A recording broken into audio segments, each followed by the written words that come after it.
ക്ലിനിക്കിൽ ഒരുപാട് പേഷ്യൻസ് വരാറുണ്ട്. പയറും പരിപ്പും ഒക്കെ കഴിച്ചിട്ട് ഗ്യാസ് കയറുന്നതിൻ്റെ പ്രശ്നമായിട്ട് ഒരിടത്തേക്ക് ഇറങ്ങാനോ അല്ലെങ്കിൽ ഒരു പാർട്ടി അറ്റൻഡ് ചെയ്യാനോ ഒന്നും പറ്റാത്തൊരു അവസ്ഥയിലാണ് വരുന്നത്. എന്നാൽ ശരിക്കും പയറും പരിപ്പും മാത്രം കഴിച്ചുകൊണ്ടാണോ ഗ്യാസ് കയറുന്നത്, അല്ലെങ്കിൽ മറ്റെന്തെങ്കിലും ഭക്ഷണങ്ങൾ കഴിച്ചാൽ ഗ്യാസ് കയറും എന്നുള്ളതാണ്. ഗ്യാസ് കയറിയാൽ എന്തൊക്കെ ബുദ്ധിമുട്ടുകളാണ് ഉണ്ടാവുന്നത്, അതേപോലെ ഹൈപ്പോ അസിഡിറ്റി ആണോ ഹൈപ്പർ അസിഡിറ്റി ആണോ എന്ന് എങ്ങനെ കണ്ടുപിടിക്കാം, ഇത് നമുക്ക് എങ്ങനെ ട്രീറ്റ് ചെയ്യാം, വീട്ടിൽ തന്നെ അതെങ്ങനെ മാറ്റിയെടുക്കാം, ഇതെങ്ങനെ വരാതെ തടയാം എന്നുള്ള കാര്യങ്ങളാണ് നമ്മുടെ ഇന്നത്തെ വീഡിയോയിലൂടെ നമ്മൾ നോക്കുന്നത്. എൻ്റെ പേര് doctor Sandra Ajith, medical officer, Prana nature care centre, കൊല്ലം.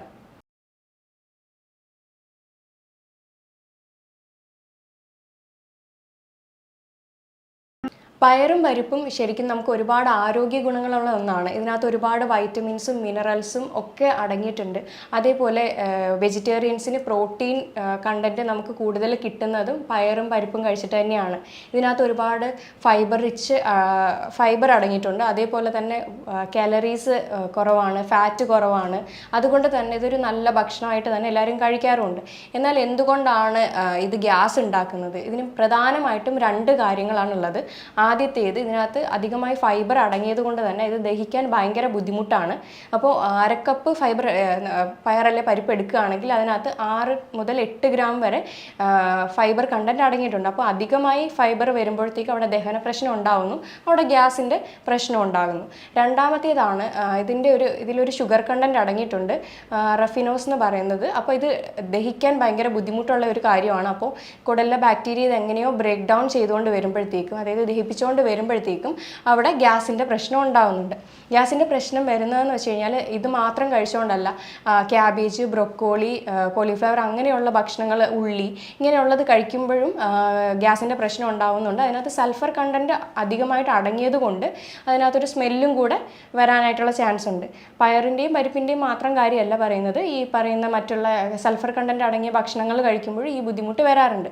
അപ്പോൾ ഗ്യാസ് വന്നു കഴിഞ്ഞാൽ ശരിക്കും നെഞ്ചെരിച്ചിലും വയറെരിച്ചിലും അതേപോലെ പുളിച്ചു തകട്ടലും പിന്നെ വയറ് വേർത്ത് വരിക അങ്ങനെയുള്ള പല ബുദ്ധിമുട്ടുകളാണ് നേരിടേണ്ടത്.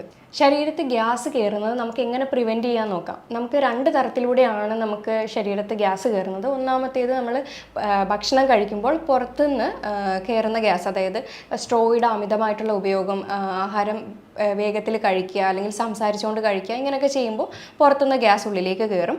രണ്ടാമത്തേതാണ് നമ്മൾ ഭക്ഷണത്തിനകത്തൂടെ ഉണ്ടാകുന്നതെന്ന് പറഞ്ഞായിരുന്നു. ഇപ്പോൾ വല്ല പയറായാലും പരിപ്പായാലും അത് കുക്ക് ചെയ്യുന്ന മെത്തേഡ് ആദ്യം നമ്മൾ ശ്രദ്ധിക്കേണ്ടതാണ്. കുക്ക് ചെയ്യുമ്പോൾ നമുക്കത് ഓവർനൈറ്റ് സോക്ക് ചെയ്ത് വെച്ച് കുക്ക് ചെയ്യാൻ നോക്കുക. അതാകുമ്പോൾ ഒരുപാട് ഗ്യാസിൻ്റെ പ്രൊഡക്ഷൻ അതിനകത്ത് കുറയും. ഒരു 14 മണിക്കൂറെങ്കിലും അത് വെള്ളത്തിൽ കുതിർത്തിട്ടതിന് ശേഷം മാത്രം കുക്ക് ചെയ്യുക. അത് ചൂടോടെ കഴിക്കാൻ നോക്കുക. അത് കുക്ക് ചെയ്യുന്ന സമയത്ത് ഒരുപാട് സ്പൈസസ് ആഡ് ചെയ്യാൻ നോക്കുക. അതായത് ജീരകം, അല്ലെങ്കിൽ വെളുത്തുള്ളി, ഇഞ്ചി, പെപ്പർമിൻറ്റ് അങ്ങനെയുള്ള സ്പൈസസും കൂടി ഇതിനകത്ത് ആഡ് ചെയ്താൽ അത് ദഹിക്കാൻ കുറച്ചുകൂടി എളുപ്പമായിരിക്കും. ഇനി വന്നതിന് നമുക്ക് എങ്ങനെ കൺട്രോൾ ചെയ്യാം, അതേപോലെ നമുക്കിനി വരാതെ എങ്ങനെ പ്രിവെൻറ്റ് ചെയ്യാം എന്നുള്ള കാര്യങ്ങളാണ്. ഇത് നമുക്ക് കുറച്ച് ജീരകം, ഒരു പിഞ്ച് ജീരകം എടുത്തിട്ട് വായിലിട്ട് ചവയ്ക്കുന്നത് നല്ലതായിരിക്കും. അല്ലെങ്കിൽ അയമോദകം ഒരു പിഞ്ചെടുത്തിട്ട് അത് കഴിക്കുന്നത് നല്ലതായിരിക്കും. അതേപോലെ ഒരു ഗ്ലാസ് വാം വാട്ടറിനകത്ത് കായം കുറച്ച് മിക്സ് ചെയ്ത് അത് കഴിക്കുന്നത് നല്ലതാണ്. പിന്നെ ഭക്ഷണത്തിന് ശേഷം ഇഞ്ചിയുടെ ചായ, ജിഞ്ചർ ടീ കഴിക്കുന്നതും നല്ലതാണ്.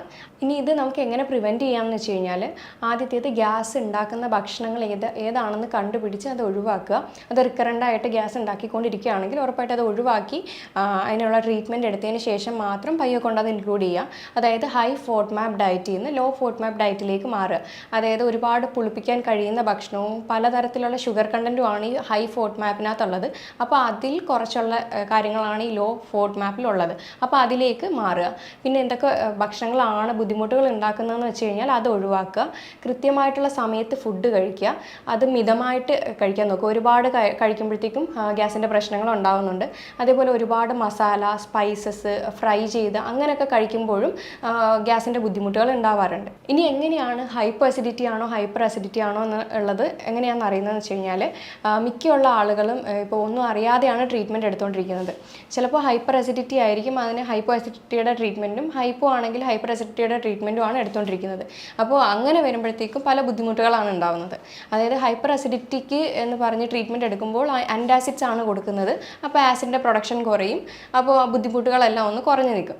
പിന്നെ ഹൈപ്പർ അസിഡിറ്റി ആണെന്നുണ്ടെങ്കിൽ എഗെയിൻ ആൻറ്റാസിഡ്സ് കഴിക്കുമ്പോൾ അവിടുത്തെ ആസിഡ് പിന്നെയും കുറയുകയാണ് ചെയ്യുന്നത്. ഹൈപ്പോ എന്ന് പറയുന്നത് കുറവുള്ളതാണ്. അപ്പോൾ കുറവുള്ളിടത്തേക്ക് പിന്നെയും ആൻറ്റാസിഡ്സ് കൊടുക്കുമ്പോൾ അവിടെ എഗെയിൻ കുറയുകയാണ് ചെയ്യുന്നത്. അപ്പോൾ ആദ്യത്തെ ആ ഒരു നിമിഷം മാത്രം ഒരു ഇൻസ്റ്റൻ്റ് ആയിട്ടൊരു എഫക്റ്റ്, വേദനയും കാര്യങ്ങളൊക്കെ ഒന്ന് കുറഞ്ഞേക്കും. പിന്നെ ഇത് മാറാതെ റിക്കറൻ്റായിട്ട് വരുമ്പോഴായിരിക്കും അറിയുന്നത് ഇത് ഹൈപ്പോ അസിഡിറ്റി അല്ല, ഹൈപ്പർ ആണ്, അല്ലെങ്കിൽ ഹൈപ്പർ അല്ല, ഹൈപ്പോ ആണെന്നുള്ളത് അപ്പോഴായിരിക്കും തിരിച്ചറിയുന്നത്. അപ്പോൾ ഇതെങ്ങനെയാണ് കണ്ടുപിടിക്കുന്നതെന്ന് വെച്ച് കഴിഞ്ഞാൽ ആദ്യത്തേത് ബേക്കിംഗ് സോഡ ടെസ്റ്റാണ്. അപ്പോൾ ഇതിനകത്ത് ഹൈപ്പോ അസിഡിറ്റി ആണെങ്കിൽ നമുക്ക് കണ്ടുപിടിക്കാൻ കഴിയും.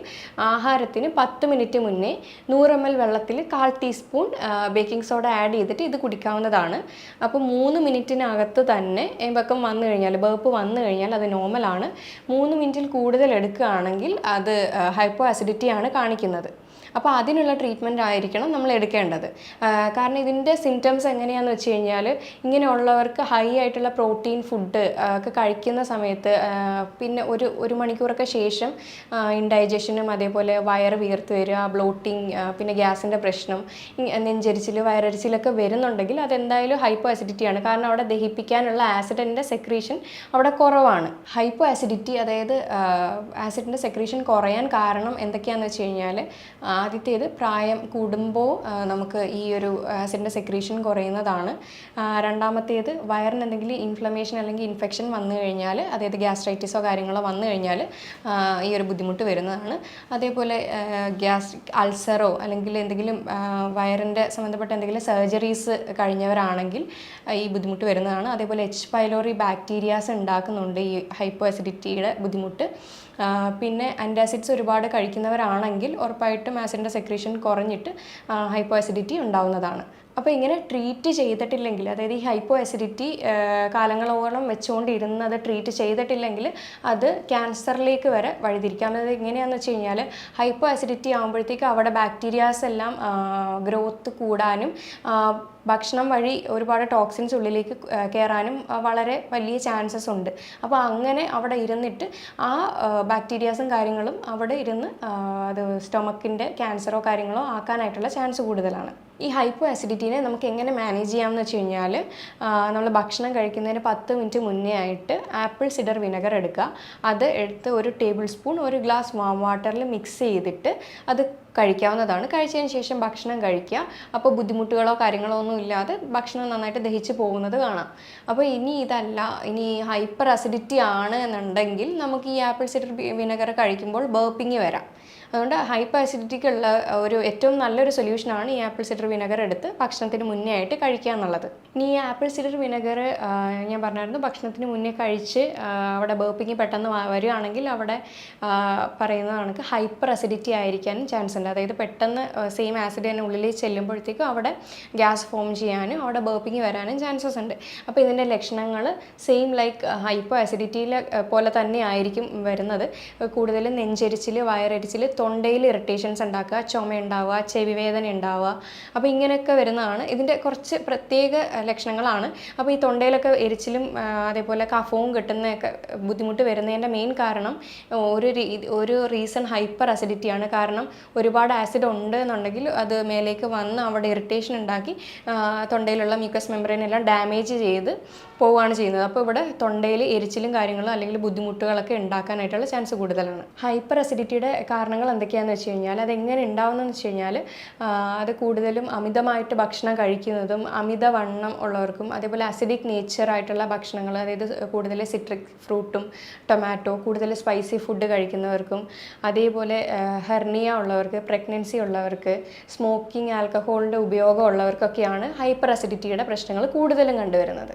ഇനി ഹൈപ്പർ അസിഡിറ്റിനെ ട്രീറ്റ് ചെയ്യാതെ വിട്ട് കഴിഞ്ഞാൽ എന്തൊക്കെ ബുദ്ധിമുട്ടുകളാണെന്ന് വെച്ച് കഴിഞ്ഞാൽ നെഞ്ചരിച്ചിൽ കൂടും, അതേപോലെ വയറരിച്ചിൽ കൂടും, പിന്നെ തൊണ്ടയ്ക്കകത്തുള്ള ഇറിറ്റേഷൻസ് ഒക്കെ കൂടും. കാരണം അവിടെ വ്രണം ആവാനായിട്ടുള്ള ചാൻസ് കൂടുതലാണെന്ന് ഞാൻ പറഞ്ഞിരുന്നു. കാരണം ഹൈപ്പർ അസിഡിറ്റി ആകുമ്പോഴത്തേക്കും ആസിഡ് മേലേക്ക് വന്ന് അവിടുത്തെ മ്യൂക്കസ് മെമ്പറൈനെ എല്ലാം ഡാമേജ് ചെയ്ത് അവിടെ ഒരു വ്രണം ആക്കിയിട്ട് പോകും. അപ്പോൾ അങ്ങനെയുള്ള കണ്ടിന്യൂസ് അങ്ങനെ വരുമ്പോഴത്തേക്ക് അവിടെ ഫുഡ് പൈപ്പിന് ഈസോഫാജിയൽ ക്യാൻസർ രീതിയിലേക്കും ഇത് തിരിയാം. അല്ലാതെ വരുന്ന പ്രശ്നങ്ങളാണ് ഡെൻ്റൽ പ്രശ്നങ്ങൾ, അതായത് വായിൽ പല്ലിനകത്ത് എന്തെങ്കിലും ബുദ്ധിമുട്ടുകൾ വരും, അതേപോലെ റെസ്പിറേറ്ററി ഇഷ്യൂസ് ഇഷ്യൂസ് വരും, പിന്നെ ഉറക്കം ഡിസ്റ്റർബ്ഡ് ആവും, സൗണ്ടിനകത്തുള്ള ചേഞ്ചസ് വരും. അപ്പോൾ ഇങ്ങനെയാണ് ഈ ഹൈപ്പർ അസിഡിറ്റീനെ കൃത്യമായിട്ട് ട്രീറ്റ് ചെയ്തിട്ടില്ല എന്നുണ്ടെങ്കിൽ ഈ ബുദ്ധിമുട്ടുകളെല്ലാം വരാനായിട്ടുള്ള ചാൻസ് ഉണ്ട്. ഈ ഹൈപ്പർ അസിഡിറ്റീനെ നമുക്ക് കൺഫേം ചെയ്യാനായിട്ട് കുറച്ച് കാര്യങ്ങളുണ്ട്. അത് നമുക്ക് വൈറ്റമിൻ ഡി കുറവാണെങ്കിൽ ഈ ബുദ്ധിമുട്ടുകൾ വരാം. അതേപോലെ കാൽഷ്യം, മഗ്നീഷ്യം, അതേപോലെ തൈറോയിഡ്, അയൺ, ഇതൊക്കെ നമ്മൾ നോക്കുക.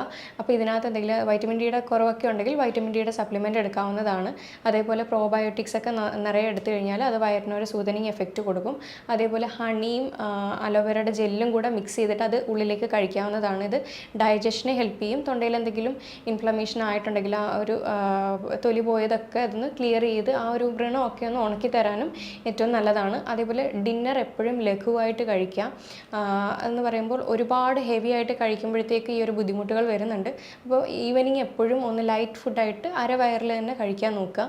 പിന്നെ കൂടുതലും ഭക്ഷണത്തിൽ വെജിറ്റബിൾസ്, പച്ചക്കറികളും ഇലക്കറികളും ഉൾപ്പെടുത്താൻ ശ്രദ്ധിക്കുക. അത് സൂപ്പായിട്ടോ അല്ലെങ്കിൽ അത് സ്റ്റീം ചെയ്തോ ഒക്കെ കഴിക്കാവുന്നതാണ്. ഇനി ഈ ഒരു ബുദ്ധിമുട്ട് കുറയ്ക്കാനായിട്ട് വീട്ടിൽ നമുക്ക് ഇന്ന് ഡെയിലി ബേസിസിൽ ആഷ് ഗോഡ് ജ്യൂസ് ദിവസവും 2 നേരം വെച്ച് കഴിക്കാവുന്നതാണ്. അതായത് വെള്ള കുമ്പളങ്ങ അത് രാവിലെ വെറും വയറ്റിൽ ജ്യൂസ് അടിച്ച് കഴിക്കുകയാണെങ്കിൽ ഈ ആസിഡിറ്റിയുടെ പ്രശ്നം ഒന്ന് കുറയും. അത് ദിവസവും 2 നേരം കഴിച്ചാൽ ഏറ്റവും നല്ലതാണ്. അതേപോലെ ജീരകം ഭക്ഷണത്തിന് ശേഷം കഴിക്കുന്നത് നല്ലതാണ്. അതേപോലെ ഉലുവയും മല്ലിയും ഓരോ ദിവസം മാറി മാറി കഴിക്കാവുന്നതാണ്. പിന്നെ പറ്റാത്ത ഭക്ഷണം എന്തൊക്കെയാണെന്ന് ജസ്റ്റ് ആ ഡയറിയിൽ നോട്ട് ചെയ്ത് വെച്ചതുപോലെ അതൊക്കെ ഒന്ന് ജസ്റ്റ് ഒഴിവാക്കി കൊടുക്കുക. പിന്നെ ഇതിന് പറ്റിയ ഒരു നല്ലൊരു ട്രീറ്റ്മെൻറ്റ് എടുത്തതിന് ശേഷം അത് പയ്യെ കൊണ്ട് ഇൻക്ലൂഡ് ചെയ്യുക. പിന്നെ എക്സർസൈസ് വളരെ ഇമ്പോർട്ടൻ്റ് ആയിട്ടുള്ള കാര്യമാണ്. എക്സർസൈസ് ഡെയിലി ബേസിസിൽ പ്രാക്ടീസ് ചെയ്യുക. അതേപോലെ നല്ല ഉറക്കവും നല്ല ഇമ്പോർട്ടൻ്റ് ആയിട്ടുള്ള കാര്യമാണ് ഈ പറയുന്നതിന്. അപ്പം ഭക്ഷണമൊക്കെ കഴിച്ച് ഉടനെ കിടന്നുറങ്ങാതെ ഭക്ഷണം കഴിച്ച് നല്ലൊരു ഗ്യാപ്പ് കൊടുത്തതിന് ശേഷം മാത്രം കിടന്നുറങ്ങുക. നല്ലൊരു ഗുഡ് സ്ലീപ്പ് കിട്ടിയാൽ തന്നെ ഈ ഒരു ബുദ്ധിമുട്ടുകളൊക്കെ മാറും. അതേപോലെ വെള്ളം ധാരാളം തന്നെ കുടിക്കാനായിട്ട് ശ്രദ്ധിക്കേണ്ടതാണ്. അപ്പോൾ ഞാൻ ഈ പറഞ്ഞ കാര്യങ്ങൾ എന്തെങ്കിലും ഡൗട്ട് ഉണ്ടെങ്കിൽ താഴെ തന്നിരിക്കുന്ന നമ്പറിൽ കോൺടാക്റ്റ് ചെയ്യാവുന്നതാണ്. ഇനി അടുത്തൊരു ഹെൽത്ത് ടോപ്പിക്കുമായിട്ട് വീണ്ടും കാണാം. Thank you.